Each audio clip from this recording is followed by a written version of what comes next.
कुछ काम सीख परिवार का सहारा बनना चाहता हूँ, क्या करूँ? आज ही ज्वाइन करो JS ITI, जहाँ मिलेगा electrician, fitter, surveyor, COPA, fashion technology जैसे ट्रेड्स में रोजगार परक प्रशिक्षण, जिसे प्राप्त कर तुम अपने परिवार को आर्थिक मजबूती दे सकते हो। साथ ही मल्टीनेशनल कंपनीज में 100% placement. JS ITI, Palai Patti, Babatpur, Varanasi. Admissions open.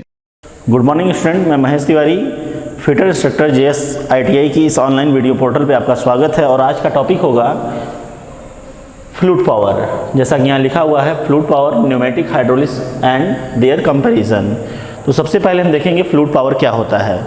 जैसा कि हम जानते हैं कि जितने भी इंडस्ट्री हैं, उद्योग हैं, उसमें शक्ति को संचालित करने के लिए 3 प्रमुख विधियों का प्रयोग किया जाता है, जिसमें आप कह सकते हैं कि पहला है यांत्रिक विधि, जिसे कहते हैं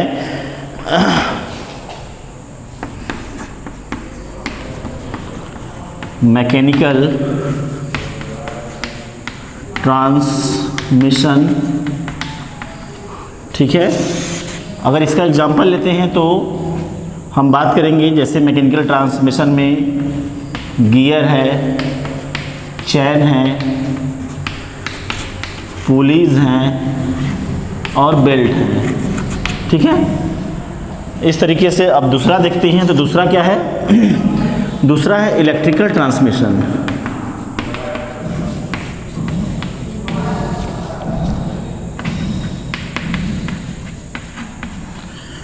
इलेक्ट्रिकल ट्रांसमिशन की बात करें तो इसमें आ जाता है आपका वायर यानी तार और ट्रांसफार्मर।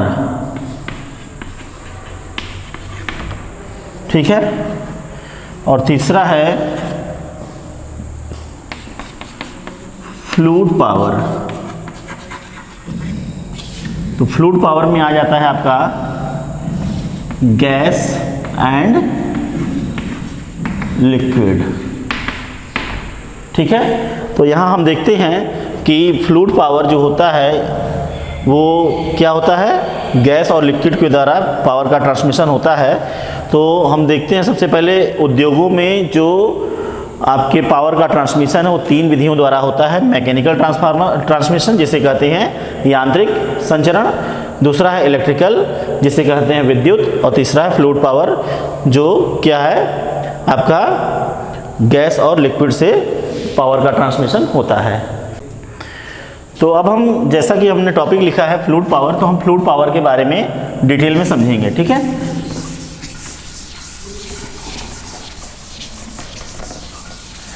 तो फ्लूइड पावर क्या होता है? जैसा कि हमने बताया कि पावर का जो ट्रांसमिशन होता है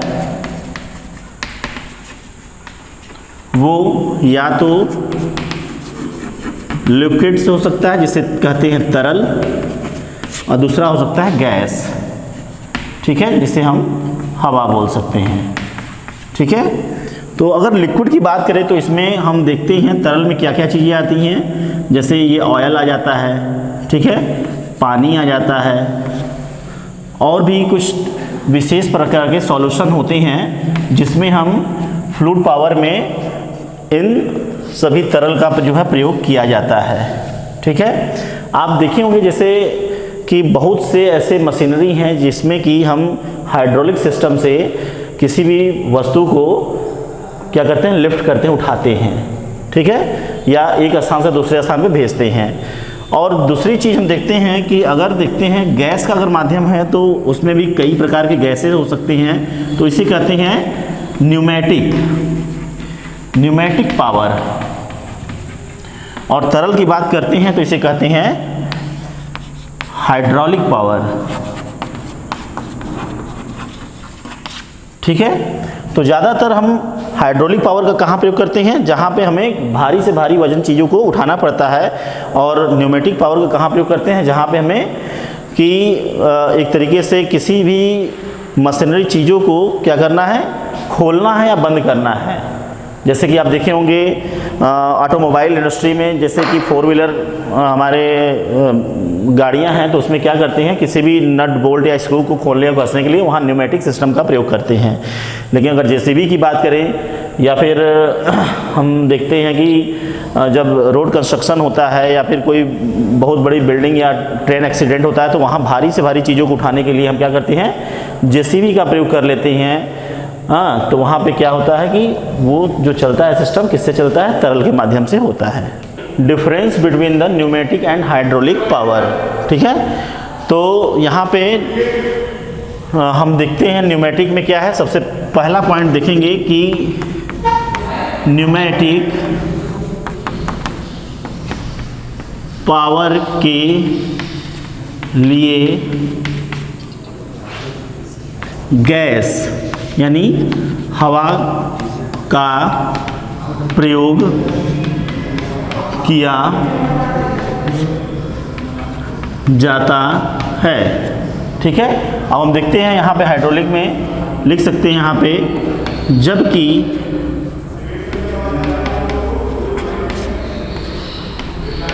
हाइड्रोलिक पावर में तरल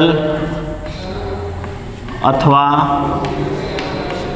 द्रव का प्रयोग करते हैं, ठीक है।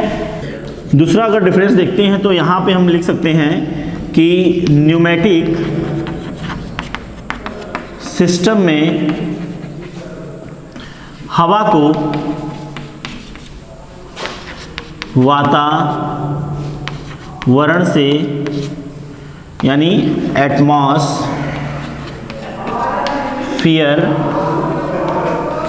से खींचा जाता है,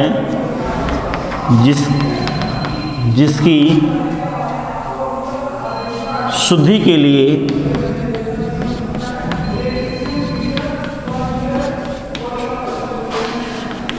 एयर फिल्टर का प्रयोग करते हैं, ठीक है। अब यही हम देखते हैं दूसरा डिफरेंस। अगर हाइड्रोलिक सिस्टम में देखते हैं तो यहाँ पे क्या होता है कि इस सिस्टम में तरल को इकट्ठा करने के लिए एक टैंक की व्यवस्था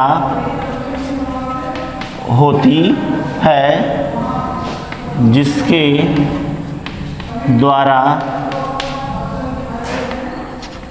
सिस्टम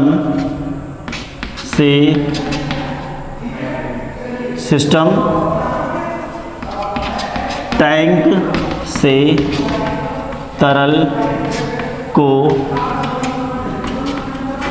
खींच लेता है, ठीक है। तो यहाँ आप देखेंगे कि न्यूमेटिक में क्या है कि इसमें जो हवा है वो एटमॉस्फेयर से खींचा जाता है, जिसकी शुद्धि के लिए एयर फिल्टर लगा होता है। जबकि हाइड्रोलिक में क्या है कि तरल को इकट्ठा करने के लिए एक टैंक होता है और जब हमें ज़रूरत होती है तो उस टैंक से हम तरल को खींच करके पावर को ट्रांसमिट कर सकते हैं, ठीक है। अब तीसरा हम देखते हैं, तीसरा जो मेन डिफरेंस है अगर हम देखते हैं तो ये बता सकते हैं कि न्यूमेटिक सिस्टम में क्या करते हैं कि यहाँ पे हम रोटरी मोशन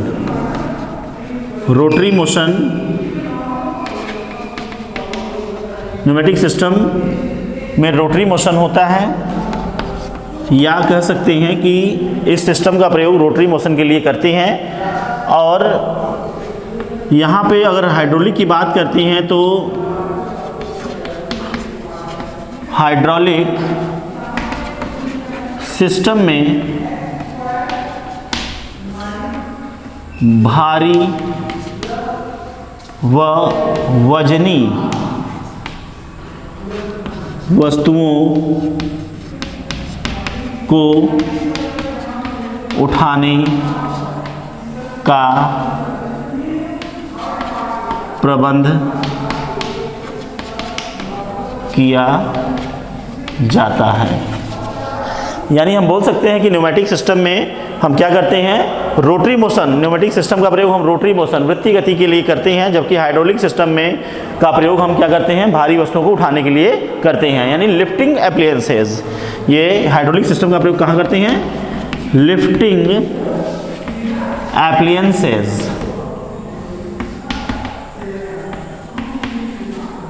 ठीक है, तो ये 3 अंतर है, और भी ढेर सारे अंतर है जो आपको आगे चैप्टर पढ़ाते रहेंगे तो उसमें सारी डिटेल समझाएंगे। ठीक है, तो अब आपको ये वीडियो चुकी है नए चैप्टर का, हाइड्रोलिक और न्यूमेटिक, और नया ये टॉपिक भी है, पिछले साल नया टॉपिक आया था।